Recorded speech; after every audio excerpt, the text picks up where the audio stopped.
para que outros possam viver. Vale a pena morrer para que outros possam viver.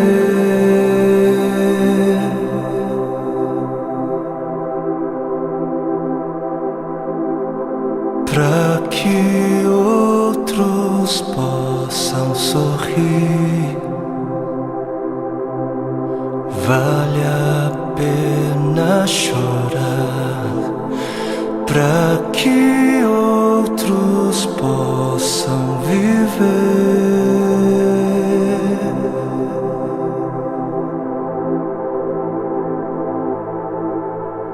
Portanto, visto que temos este ministério pela misericórdia que nos foi dada, não desanimamos. Antes, renunciamos aos procedimentos secretos e vergonhosos, não usamos de engano, nem adulteramos a palavra de Deus. Ao contrário, mediante a clara exposição da verdade, recomendamo-nos à consciência de todos diante de Deus.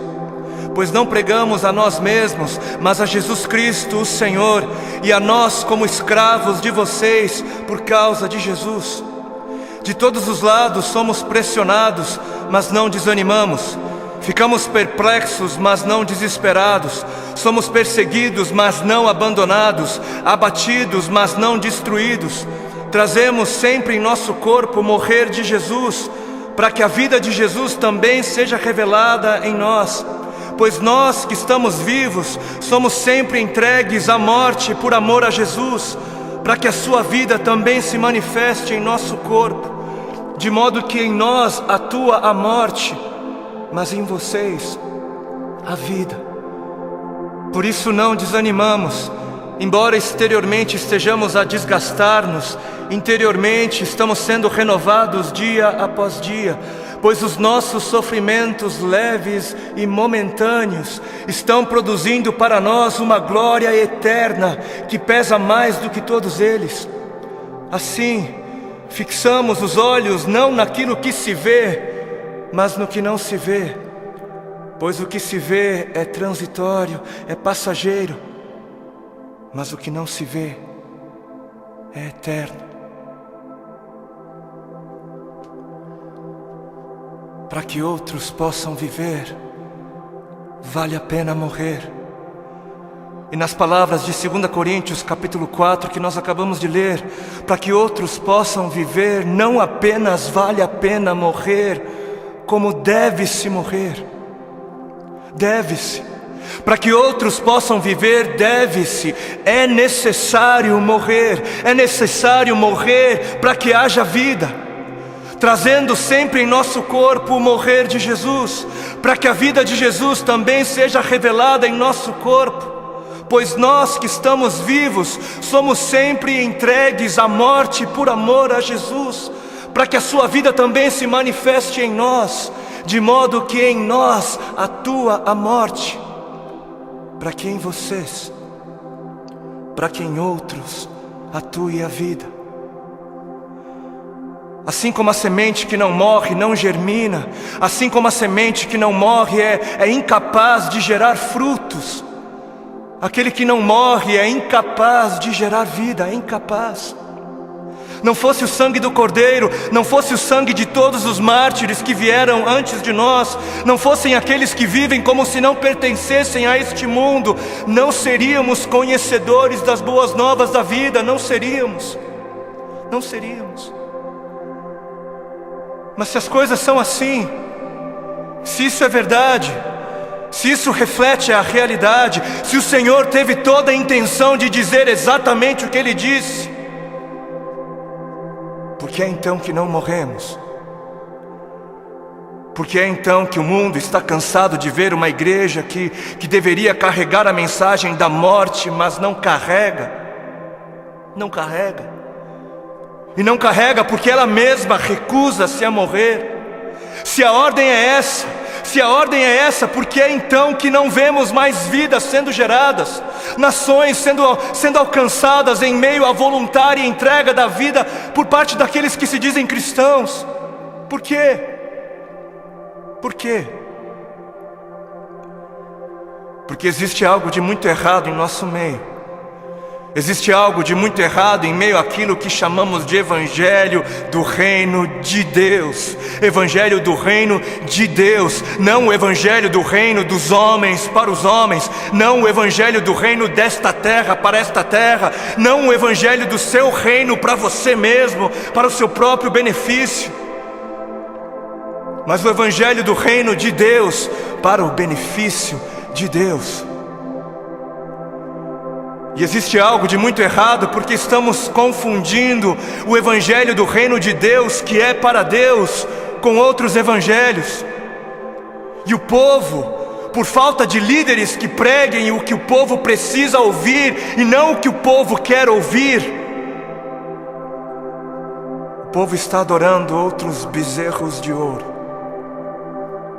E o grande bezerro de ouro dos nossos dias é a bênção.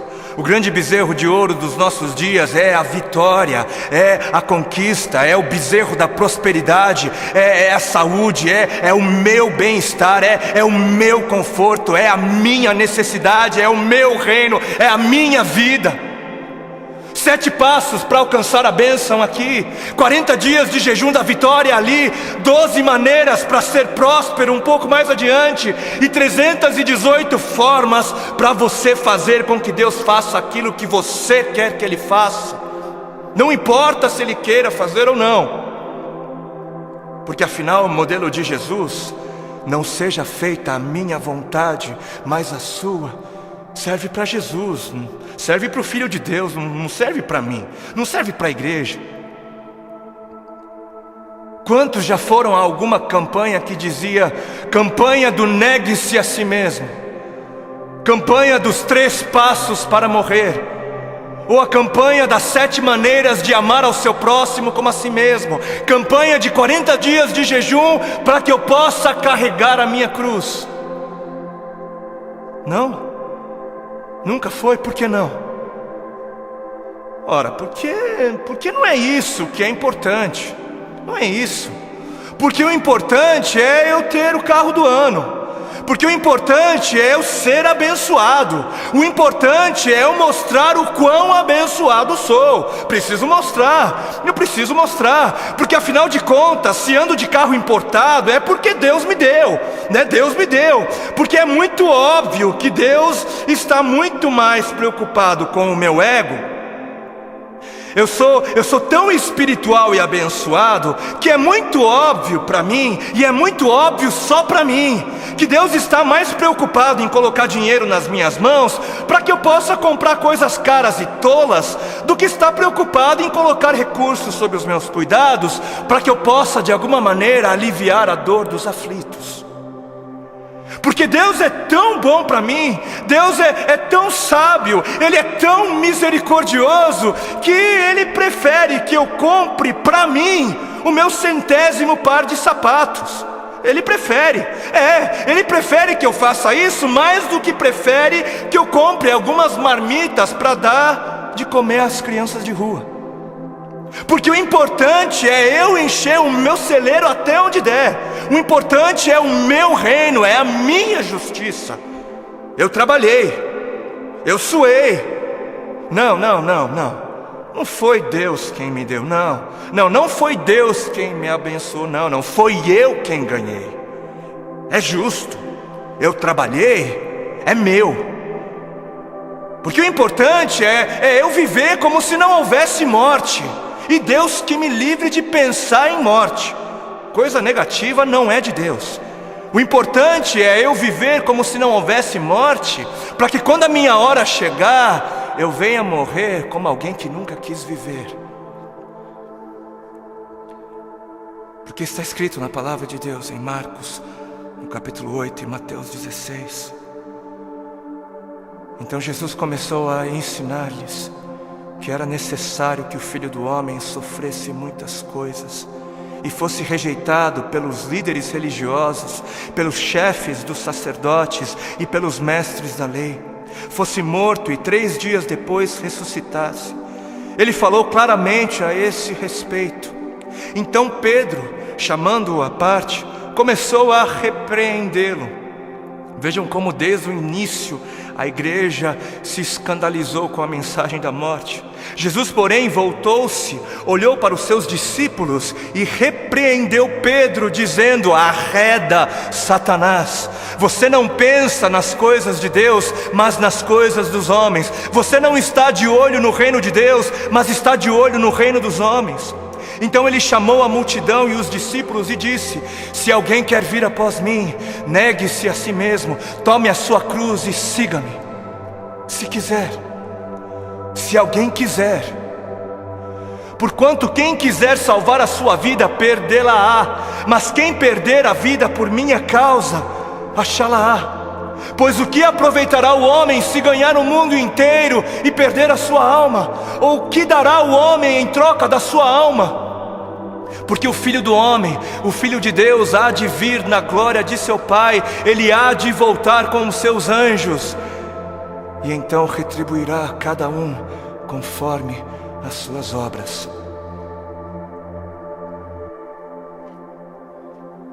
Quem fizer de tudo para garantir a sua vida neste mundo, não merecerá a vida no outro. E quem fizer de tudo para garantir a sua vida no outro mundo, perderá a sua vida neste.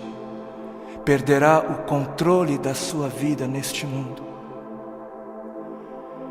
Quem viver de olho nos tesouros deste mundo, receberá somente aquilo que este mundo é capaz de dar. Mas quem viver com os olhos fixos no tesouro eterno,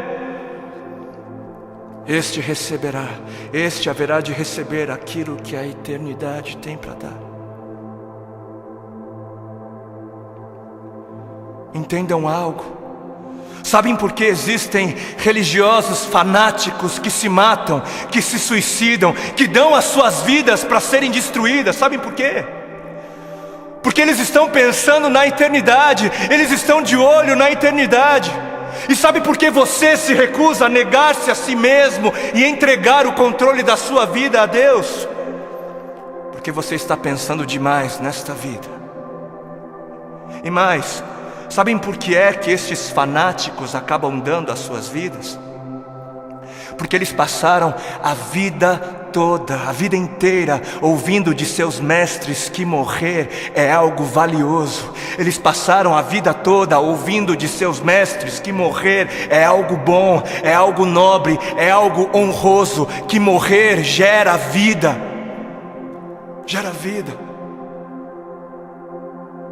Mas e a igreja? Mas onde está a igreja? Onde está a voz profética? Onde estão os que pregam a verdade? Onde estão os que pregam morram? Onde estão os mestres de Deus a gritarem morram? Morram, para viver morram, por amor a Cristo morram, por amar a Deus acima de tudo morram. Onde estão? Por que os missionários moravianos se vendiam como escravos para poderem pregar aos escravos? Porque alguém lhes ensinou que esta vida não vale a pena ser vivida se não for vivida para Deus. Alguém lhes havia ensinado que para que outros pudessem viver, valia a pena morrer. Enquanto muitos parecem estar fascinados demais com mestres que pregam apenas vida nesta vida, mestres que distorcem o significado de vida em abundância. Apesar disso, existem alguns remanescentes, existem ainda alguns que se recusam a se prostrar diante dos bezerros de ouro, existem ainda alguns que se permitem ser afligidos por amor a Cristo.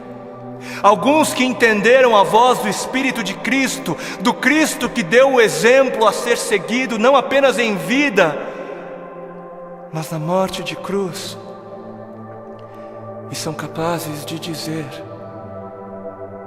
já não sou eu quem vivo, mas Cristo vive em mim. Cristo vive em mim. Amados, a vida é para os que creem, E os que creem não têm medo da morte, não devem ter medo da morte. Quem tem medo da morte não crê. E quem não crer, não viverá. E eis que a morte é o maior medidor da fé. Os que morrem são os que creem. E termino com um texto bíblico que está em 2 Timóteo, capítulo 4, nos versículos 2 ao 4. Diz assim: pregue a palavra, pregue a palavra, esteja preparado a tempo e fora de tempo, repreenda, corrija, exorte com toda a paciência e doutrina. Por quê? Porque chegará o tempo em que não suportarão a sã doutrina, chegará o tempo em que não suportarão os caminhos de Deus, os pensamentos de Deus. Ao contrário, sentindo coceira nos ouvidos, juntarão mestres para si mesmos, segundo as suas próprias cobiças. E estes se recusarão a dar ouvidos à verdade, se recusarão, voltando-se para as fábulas, preferindo acreditar nos mentirosos finais felizes. Que este não seja você, para a glória de Cristo Jesus. Amém.